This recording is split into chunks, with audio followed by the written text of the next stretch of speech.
mesdames, messieurs, bienvenue à Série 15, votre web TV, dédiée au rugby languedocien de la 4e série à honneur. Diffusée mercredi, jeudi, vendredi sur série15.fr avec mes serial chroniqueurs. Bonjour Stéphane. Bonjour Alain. Bonjour Michel. Salut Alain. Bonjour Xavier. Salut Alain. Et bonjour Dimitri. Salut. Messieurs, commençons par la 4e série. Dimitri. Saint-Jean-de-Védas devait se déplacer à la Redorte, donc le match a été annulé parce que la Redorte a fait forfait. Ouais.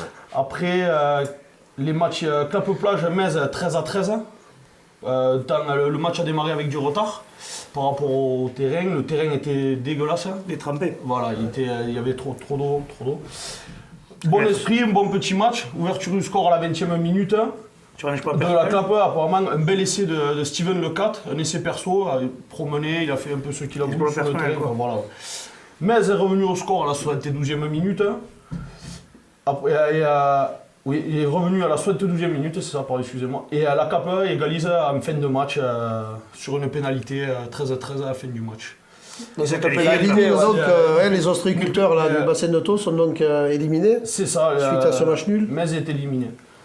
Donc la Clappe se qualifie pour les barrages. D'accord, ok. Tout à fait. Ensuite, Pays de Sceaux, qu'on a 9-3, tout au pied. Bah oui, avec ce temps-là, de toute façon, je pense qu'il y a eu beaucoup de matchs au pied. Je pense qu'il y a eu beaucoup de matchs comme ça aussi.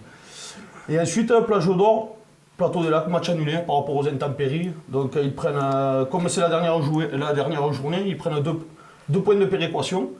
Et ensuite, pour les phases finales, on va être obligé d'attendre le classement officiel du comité du Languedoc pour savoir ce qui va se passer pour les barrages. Avec les suspendus, etc. Avec les suspendus, les points punis, les conneries commencent à compter. Plage d'Or, mais pas encore en 4e série, c'était l'Occitan Rugby Viterrois. Pardon. Non, mais il n'y a pas de... Bon, ben messieurs, nous allons passer à la 3e série. Oui, alors en 3e série, Villeneuve-la-Comtale a assuré sa première place en allant gagner à Montredon. Pas une surprise. Oui, mais bon, quand même, il faut s'y déplacer à Montredon. Hein. Donc, ils ont assuré quand même leur première place. Et ensuite, il y avait ce match phare là, entre Canet-Nevian et Port-Iragne pour justement déterminer qui allait finir deuxième. Donc Canet a fait un match en première mi-temps où ils ont été dominateurs, un peu plus costauds devant. Donc ils ont marqué deux beaux essais, ce qui leur a permis de mener 14-3 à la mi-temps. Ensuite, les Portis-Sersois sont bien revenus en deuxième mi-temps en envoyant quelques ballons derrière. Ce fait extraordinaire. Dimanche, il ne pleuvait pas dans l'Aude, il pleuvait chez nous, mais pas là-bas. Donc du coup, ils ont pu jouer quand même, faire du jeu. Et bon, malgré tout, Cers a marqué 2 essais. Mais bon, Canet a quand même fait la différence en fin de match.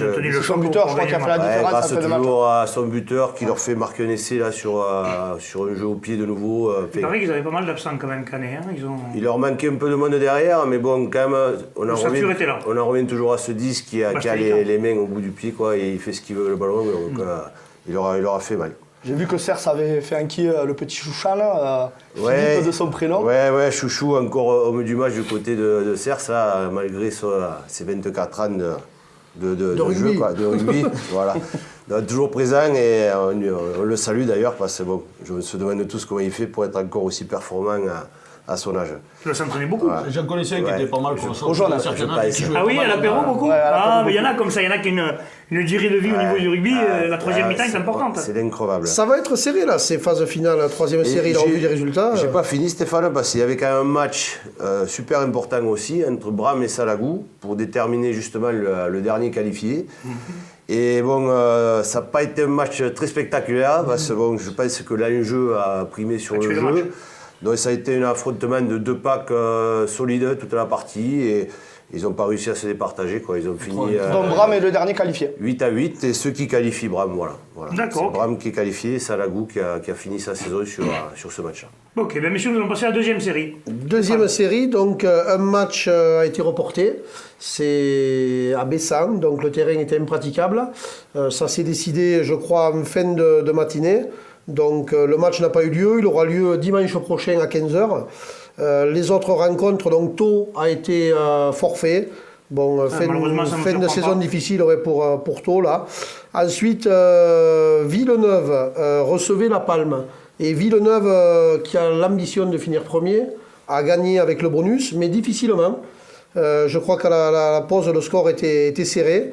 Ils ont marqué 2 essais en deuxième mi-temps, ils ont gagné 19-3. Villeneuve, ils entendent vraiment pas terrible. Quand même. Et donc Lever là, les cordes. ils faisaient vraiment un sale temps. Il pleuvait des cordes, donc c'était pas propice au rugby. Ils ont quand même marqué 3 essais. Ouais, c'est bien. Et là, ils sont en course pour cette première place et qui vont sans doute aller chercher à Trèbes. Ça sera très compliqué. Oui, parce que Trèbes aussi veut finir. Trèbes aussi va finir premier, mais ils en sont, à mon avis, ils en sont capables. Cette poule est serrée, là, les 4 ou 5 équipes. Dans tous les cas, le vainqueur de Trèbes, Villeneuve, dans 15 jours, a de très grandes chances de finir premier. À part si Vincent va gagner à Montréal, mais Vincent a 2 points à moins à cause de manque d'arbitre. Donc, d'accord, il y a aussi logiquement, ça devrait se jouer entre Trèbes et Villeneuve. Il y aura peut-être des clubs aussi avec des points punis qu'il faut être levés. Villeneuve a 1 point à moins et Trèbes n'en a pas, donc je pense que c'est donc le vainqueur sera premier, d'accord. Ensuite, il y avait un autre match, donc c'était la Grande Motte donc, contre Trèbes, et victoire à l'extérieur de Trèbes, donc il a aussi confirme leur bonne forme. Ils sont allés chercher des points voilà, dans l'optique de finir premier. Voilà, à signaler que je crois que l'arbitre s'est blessé. Et donc c'est un dirigeant capacitaire de Trèbes qui a arbitré. Donc à savoir comment s'est fini le match. Je ne sais pas s'il y a eu un tirage au sort ou peut-être qu'ils n'avaient pas un capacitaire à la Grande Motte. En tout cas, c'est le gars de Trèbes qui a arbitré. Voilà. Est-ce que ça a pesé sur la rencontre? Je ne m'avancerai pas, j'y étais pas. Oui. Voilà. Mais bon, en tout cas, Trèbes a gagné. La défaite à la maison à une semaine de la finale. Pour la préparer, ça va être c'est pas un bon résultat, surtout que Saint-Jean-de-Védas est en plein bourg, une équipe invaincue qui est en passe de réaliser peut-être un doublé. Oui. Donc voilà, et cette finale aura lieu samedi. La Grande Motte justement était qualifiée déjà, avait rien à gagner sur ce match. La Grande Motte, juste après savoir les blessés ne sont pas venus, donc ils avaient rien à gagner, donc peut-être que les joueurs pensaient plus à la finale et ont joué un peu avec le frein à main justement pour pas se blesser avant la finale contre Saint-Jean-de-Védas. Allez, ben messieurs, passons à la première série. Première série, Saint-Chinian qui a battu Toch-Corbière 12-0, 4 pénalités de Fred Martin. Il y avait 9-0 à la mi-temps. Je sais que Nicolas Mouk a fait un grand match en touche. Après, pour pas changer. Après, le terrain était à la limite du praticable. Malheureusement, il n'y a pas eu beaucoup de matchs. Les ailiers n'ont pas dû toucher un seul ballon du match. Voilà, ça a été un combat d'avant. De bonnes défenses, puisqu'il n'y a eu aucun essai. Et Saint-Chinian qui a été plus discipliné que Toch-Corbière a marqué 4 coups de pied par Fred Martin, qui est un super joueur de oui, qui a été plusieurs fois sélection, si je me souviens bien. Oui, bien sûr. Ouais. Derrière, il y avait Prades-Pic-Saint-Loup contre Luran 15. Luran a failli réussir son coup en allant faire un coup à Prades-Pic-Saint-Loup. Le match s'est joué sur le terrain synthétique. Et Luran a mené jusqu'à la dernière seconde. Ils ont pris un essai transformé sur la sirène. Dommage pour Luran, mais bon, c'est de bon augure pour les phases de finale parce que j'ai l'impression que du monde est rentré et que Luran est capable d'aller faire un coup sur ses barrages. Luran, c'est une équipe de phase de finale et ça sera certainement, à mon avis, un outsider pour quelques joueurs d'expérience qui peuvent apporter énormément dans les phases finales, oui. Et Montréal, qui était 6e de poule, a gagné 27-7 contre Saint-André. Qui reste au 3e? Arnaud nous avait dit qu'ils aimeraient rester 3e. Qui reste 3e. Adam Buscade. Mais apparemment, Montréal a fait un très gros match complet dans toutes ses lignes. Et Montréal va être un sérieux outsider pour ces phases de finale. D'ailleurs, il se pourrait qu'ils se reprennent en barrage. Donc, il se pourrait qu'il y ait Montréal-Saint-André à nouveau en barrage dans 15 jours. Ça pourrait être sympa. Voilà, et puis il y avait le match entre les derniers, Ouvéan-Alaric, apparemment un match assez ouvert où les deux équipes sont en train de finir leur saison. De préparer peut-être la saison prochaine. De préparer la saison prochaine. D'accord. Eh bien, messieurs, passons à la promotion d'honneur. Michel. Oui, alors en promotion d'honneur, la semaine dernière, on avait parlé de ce match entre Fleury et Olonzac, ce que j'avais qualifié de bon test pour l'équipe de Fleury. Et là, on voit qu'Olonzac a réussi à aller chercher la victoire là-bas, donc 24-19. Même si bon, les conditions étaient compliquées, ça n'a pas été certainement facile de jouer, parce qu'on en a déjà parlé par rapport aux orages qu'il y a eu. Mais bon, belle performance d'aller chercher la victoire là-bas. Olonzac a un pack massif assez lourd avec des gars comme Phil Cafort et sur des terrains à la limite du praticable. C'est leur point fort au niveau des molles et tout. Favorisé par les conditions. Ça peut les favoriser. Ça va pas vite donc c'est bon. Donc en même temps, on voit que les Rives d'Orbe justement ont eu du mal à battre cette équipe de Cuisa à la maison. 7-0. Donc certainement les mêmes explications. Il y Hein. a Cousin aussi. Hein. Mais c'est Cousin C'était qui allait en Rive-d'Or. C'était à Cazoul. Ouais, c'était à Cazoul. Mais bon, pareil, si on joue sous une plus bonne attente, Cousin, on sait que devant c'est quand même solide aussi. Ça fait plusieurs années que ça joue les phases finales. Fin grâce de à saison, ce ça pack. rentre toujours les anciens.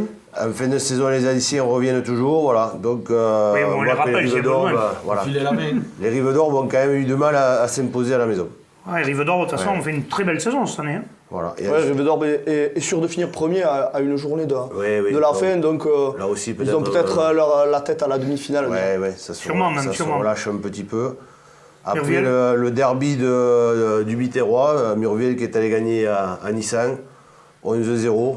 Là aussi, bon, pas un gros C'est score. pas une surprise non plus. C'est pas une surprise, mais bon, pas de gros score non plus, donc toujours Pareil avec toujours la même cette explication. hein. ça va être compliqué pour Tous tout ces le monde. matchs-là se sont joués dans le même périmètre. ça a hein, du donc, mal. Ouais, voilà, il y a les trois quarts, on va trop jouer. Nissan, Murviel, du coup, a au moins assuré une 3e place et pourra peut-être aller chercher la 2e place sur la dernière journée. La dernière journée. Messieurs, passons à l'honneur. Stéphane. Honneur, donc il y avait 4 rencontres au programme ce dimanche. Bédarieux recevait Plage d'Orbe, donc là un match à fort enjeu pour la dernière place qualificative. Et Bédarieux s'est imposé sous une pluie diluvienne. Le match de la réserve a d'ailleurs été annulé. Et le terrain était vraiment à la limite du praticable. J'ai vu des échos, apparemment, c'était pas un beau match. Hein. Vous voyez, c'était, avec le temps qu'il a fait, c'était incroyable. Et le temps, l'enjeu, peut-être certainement. C'est tombé pendant 80 minutes non-stop, quoi. C'était le ballon, c'était une savonnette, apparemment. Et Bédarieux donc s'est imposé avec 4 pénalités de Michael Gaillard qui marque, c'est un sacré buteur. Ouais. Il continue là. Malgré son âge. Voilà, malgré son âge aussi. Voilà. Arrêtez avec l'âge. Là-bas, arrêtez. Voilà, donc Que des jeunes. hein. victoire de Bédarieux donc qui s'offre une place qualificative. Du coup, Plage d'Orbe. Cette pluie, elle n'a quand même pas arrangé Plage d'Orbe qui est plutôt. Tout à fait, une équipe là. joueuse avec des jeunes. Et sur un et- match à autant d'enjeux, on peut Tout dire à qu'ils fait. n'ont pas eu Il y avait Ils n'ont les pas eu, chances. toutes les chances. Ouais. Je pense que ça a dû fausser le temps de quelques rencontres ce week-end. Sûrement. Au moins sur des scores. Ou Sûrement, sur des, oui, voilà. oui. Dans tous les cas, cette défaite de Plage d'Orbe à Bédarieux les élimine. Et les- Avant la dernière les journée. élimine et peut-être même une descente, voilà, possible.